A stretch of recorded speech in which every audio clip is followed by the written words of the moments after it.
Morning, ma'am.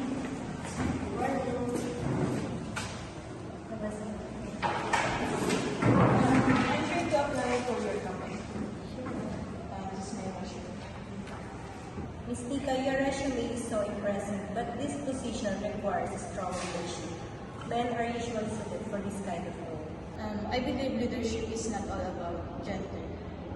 I believe it's all about the experience, and I'm here to prove it. That's all.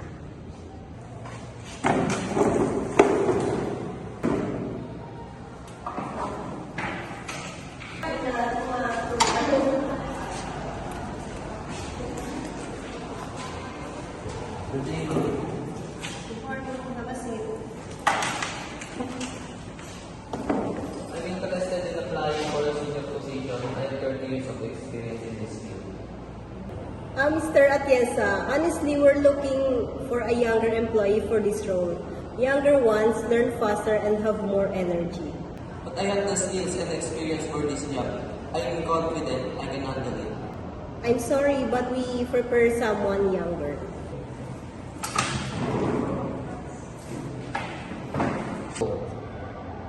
Guys, I have a better suggestion on how we can speed up the process in this project. That sounds good, but let's hear from Dave. He probably has a more practical viewpoint. But they can support if everyone's ideas counts. Fine, but it would be better if the men contribute to it too.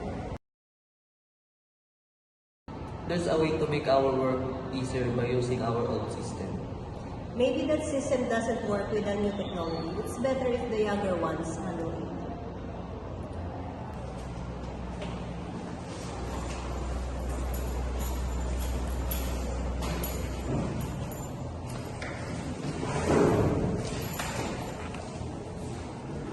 Ms. Jen, I feel like I'm not giving the equal opportunities in this work. It's just because I'm a woman. If it's the same way, I think we contribute at that value because of my age. That's true. I've also noticed that what influence Thank you for speaking up and we don't tolerate any form of discrimination in this company. I will talk to the management and arrange a diversity training to ensure that everyone is treated fairly.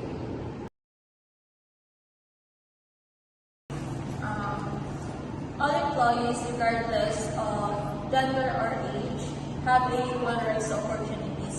From now on, we will hold a regular training to prevent a discrimination and ensure equal treatment to promotion and other matters. I'll understand that we need to treat everyone fairly. Nika will discuss your idea and Mark will review your suggestion. that's the right way to value every employee. With our new strategy, we improve our system. And thank you for embracing inclusivity. Thank you, Mark. We've learned so much from you. And I'm happy to see your enthusiasm in your work. Let's continue to help each other. In every workplace, it's important to give everyone equal opportunities. Through the right actions, education, and fair treatment, we can avoid discrimination. Together, let's create a just and prosperous environment for all.